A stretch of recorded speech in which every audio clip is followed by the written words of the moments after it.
Oh my gosh, you've got to see what Sam just posted on Facebook.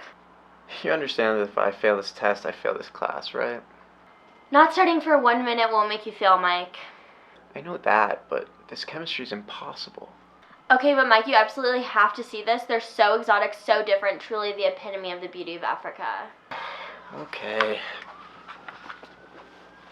They're just so interesting, right? Yeah, so interesting.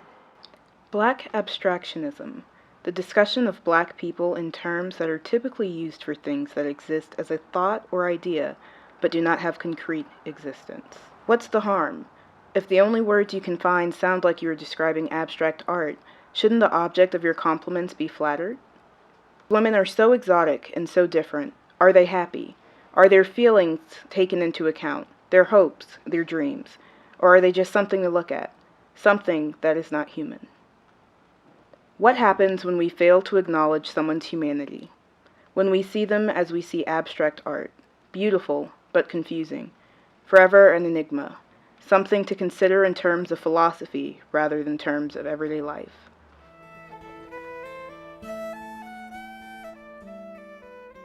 We find our answer in Europe. The year is 1810. A Khoi woman from South Africa has just been abducted.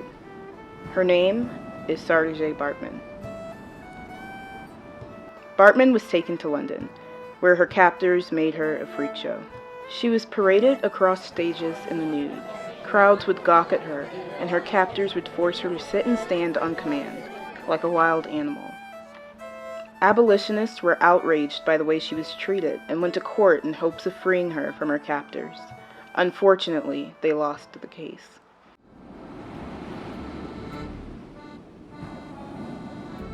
Bartman's captors sold her to a Parisian handler in 1814. At times, Bartman could be found on display at high society balls. 1815, as the Age of Reason began, scientists saw no reason to not study Sarge Bartman. In fact, 3 of France's most well-known scientists, Geoffroy Saint-Hilaire, Henry de Blainville, and Baron Georges Cuvier, set out to prove that black women were more primitive and sexually ardent than their white counterparts. The scientists noted that Bartman refused to open her legs, and that she was emotionally impacted by the experiments that were carried out. Bartman died in December of 1815 at the age of 26. Rather than give her a proper burial, her remains were placed in the Museum of Man in Paris, France. They would remain there until 1974. Bartman's remains were not returned to South Africa until 2002, when then-President Nelson Mandela demanded that her remains be returned. What happens when we fail to acknowledge someone's humanity? When we see them as we see abstract art, beautiful but confusing, forever an enigma, something to consider in terms of philosophy rather than terms of everyday life. We fail to recognize the person before our eyes. We fail to make the distinction between art and human beings. Art belongs in a museum. People belong wherever their heart leads them. Now a word from our sponsors. Looking to get rich quick by tapping into new markets? You can get the newest trends, memes, and slanguage for free. I know what you're thinking. No way, Becky, but yes. Just steal ideas from the blacks. They'll have your sales on flock. Twitter is a goldmine just waiting to be exploited by white corporate greed. But you don't have to take my word for it. I stole fashion ideas from Black Twitter, and now my clothing line is on Flock. Ha ha ha, well, sonny boy, back in my day you either stole blacks or you stole from them. My family has been prospering off of that money for generations. Without all that gold and free money that we got from Africans, I don't know where I'd be today. You know, almost every nation in Europe wanted a piece of Africa back then. I find interesting. You lot treat them just as we did, but you call them something different, slightly different. We just called them Oh my. Welcome back to the show. I'm your host, Fiki McFadden, and we've got a great show for you tonight. But first, I want to perform a little thought experiment on you, the audience. So if everyone could please everyone, please, close your eyes for about 5-10 seconds, okay? Now, as you close your eyes, I want you to think of the Louvre, think of yourself walking through the Louvre Museum in France, or some old European museum with a lot of medieval art or old European art, or if you can't picture that, just picture some of the art that you probably learned in school. Old European medieval art. You got it? Okay, open your eyes. Hello. Okay, so each of you probably thought of the typical stuff. Pensive, seemingly proper white people. Like this lady here, who seems to have never had a single emotion in her life, nor happy, nor sad. Just emotionless. Or this guy, same story, looking off into the distance, pensive, with his hand over his other hand, just looking off. And it goes on and on and on, white people after white people, everywhere. So I guess this means that there were no people of African descent in Europe in the 1500s and 1600s, or at least, at the very least, before the slave trade really began ramping up in the 15th century, right? Well, guess what? There were. Isn't it a shocker that Africans were just as capable of traveling as Europeans were? Who would have thought? Look at this image, dated roughly 1570 to 1580 in Portugal. There are black people all over, on the boat, on horses, all over. Then here, this painting from 1760 of a well-dressed black man in Italy. This clothing suggests that he may not have been a slave or a servant. And here we have this portrait of a black woman in 1575 in the Netherlands. And in 1632, this black woman and her clothing, again, don't suggest that she was a servant. She could have been, but we don't know for sure. 1660, black man dressed in silk, holding a bow.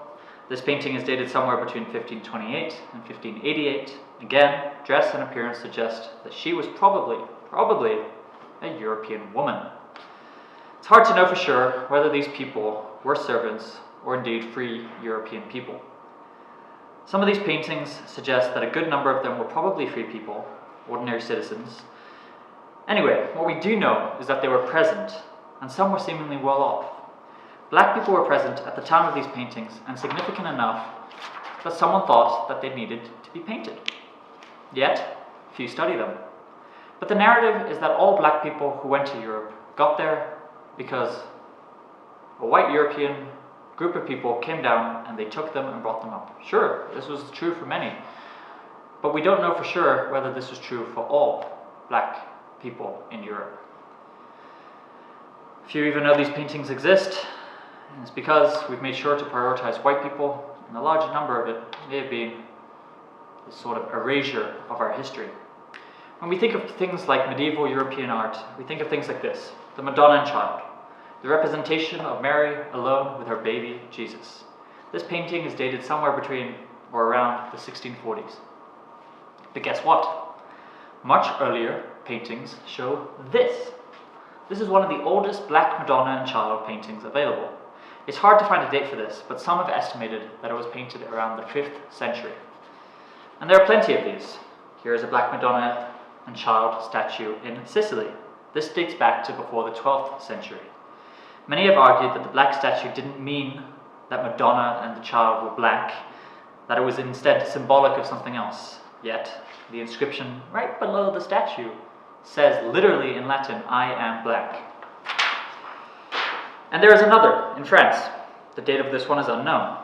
Again, there are plenty, just Google it. And actually, if you think about it, if anyone knows a little bit about Egyptian history and seen some Egyptian sculptures, Madonna and Child looks very familiar. Have you ever seen this before? This is the Egyptian goddess of Isis nursing Horus. This predates Jesus. So it's this, before, after, and way after. What skin tone were Egyptians? Let's look at Egyptian art. Oh look, we have the pharaoh Kakuru Sensuret III, who lived in 1878 to 1840 BC, and Amenemhat III, who lived in 1859 to 1813 BC, and Nebuchadnezzar Mentuhotep II, who lived in 2030 to 2000 BC. Where are the noses of each of these pharaohs? And here we are again with the Sphinx of Giza. No nose. Why? Did ancient Egyptians not have noses? That seems really unlikely. Did they find the noses too difficult to sculpt? That also seems unlikely, judging from how amazing their sculpting has been in most of the sculptures. So I wonder if there are old drawings of the Sphinx of Giza to show us whether there was ever a nose in the first place. Guess what? There are. Look at this. The nose is fully intact. This was drawn in 1698 by Cornelis de Bruijn. What about later drawings? Well, almost 60 years later, this was drawn. No nose. What's so special about the nose? Well, perhaps one could speculate that the nose was clearly a black nose rather than a white European nose. Here's one plausible conclusion, although it's very hard to know for certain because much of history has disappeared. Maybe when Europeans were spewing their rhetoric on how a black person is naturally inferior and the white person is naturally superior, and that a black person is incompetent of raising and building an incredible empire, and that white people must rule over black people in order for there to be an equilibrium of sorts. Well, maybe Europeans discovered this amazing empire, one of the greatest empires in history, in Egypt, and they noticed all these sculptures showing that they were clearly, or at least definitely not white people, but most likely black people who had ruled over these empires. So this was a contradiction to their rhetoric, to their narrative. So what did they do? Well, it's quite likely that they went and they blew off all the noses of these sculptures. Of course, it's hard to say for sure. And that's why Erykah Badu was referring to when she said in the Black Power mixtape, and I quote, "We have to write and document our history, tell the story right. Don't let anyone else document our history or we'll have our noses blown off." Now, isn't it crazy that all this shit happened in the past? Imagine if people did stuff like this today. Oh, wait. The Mummy Returns had this character, Imhotep, the earliest known polymath, who was an architect, engineer, and physician. Look, he's white, and so are the vast majority of people in this film. Let's look at his statue. Oh, look. Does he look white to you? I'll let you be the judge for yourself.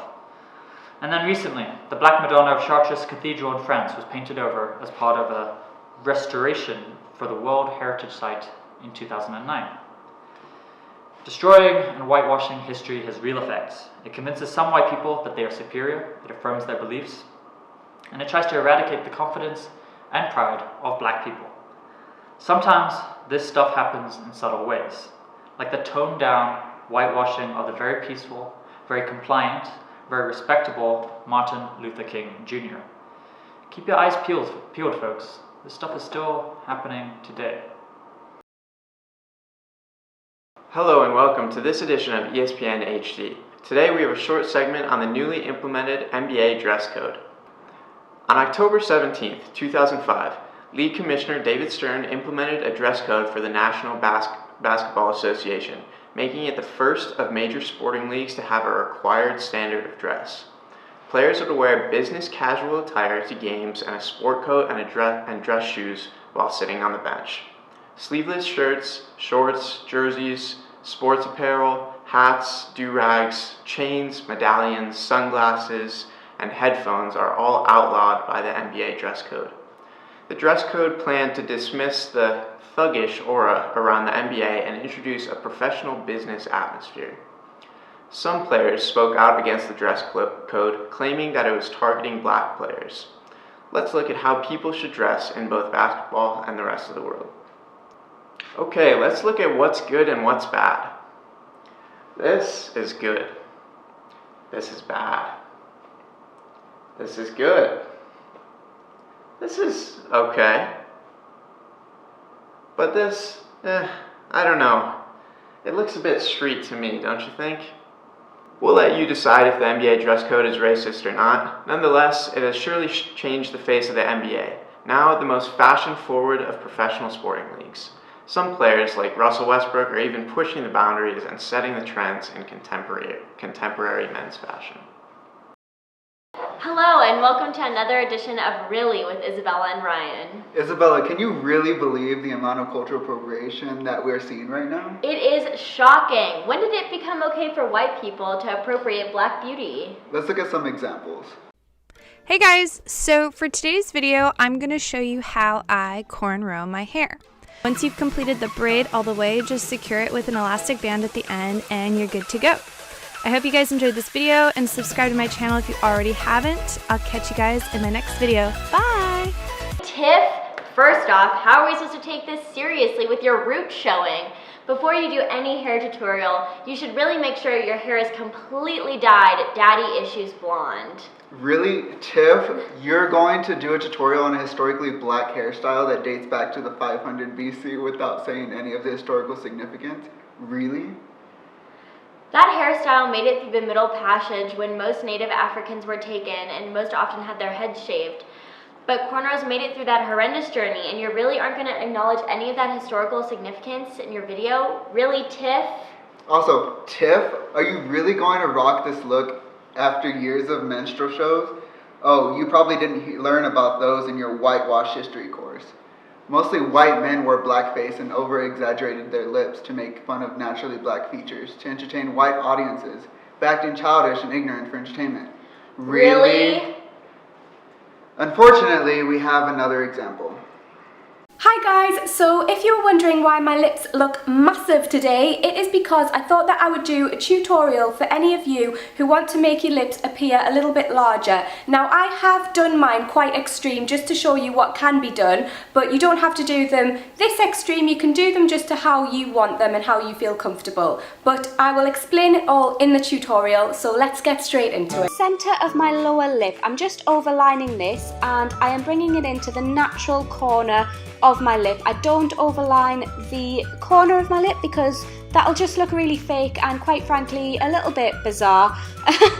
Really, Kate's Beauty Station? You are really going to do a tutorial on how to make your lips look bigger while women with naturally larger lips, especially black women, are still ridiculed today? When MAC Cosmetics posted this picture on their Instagram, there was an instant racist backlash over her lips, while white beauty bloggers are praised for the videos which attempt to make their lips bigger. Really, internet? Really? Really, America? Are we still going to condemn black beauty while praising the white people who appropriate it? I'm looking at you, entire Kardashian family. Just a reminder, black women have been rocking cornrows, bantu knots, and their natural lips way before you guys became famous for literally nothing. But that's not all. We haven't even talked about white people with dreads. Okay, so when you first start, you're going to want to section your hair. I have pretty thin hair, so when I sectioned my dreads, I tried to do them like 1.5 inch sections. I mean, obviously the dreads aren't that thick, but at the roots, it's like a 1.5 inch by 1.5 inch area. You could do squares or triangles. I just kind of pulled random hair together. After you finish sectioning your hair, or if you have your extension ready, get the part that you're going to dread. And, alright, starting it out kind of takes a little while, so don't get discouraged if you feel like it's not working, because it's going to take a little bit to get it started. Really, Jasmine? Even your name sounds culturally appropriated.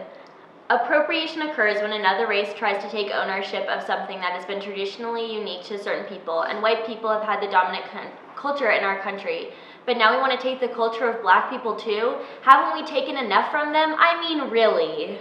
Eurocentric beauty standards have created a standard that has forced anyone not fitting that specific mold to change their natural features to the norm, which really just means to the white culture. Really, white people with dreads? Are we just going to act like black women would not be allowed in certain spaces unless their hair was straight enough, or that coarseness of hair was used to justify racism? Really? Really?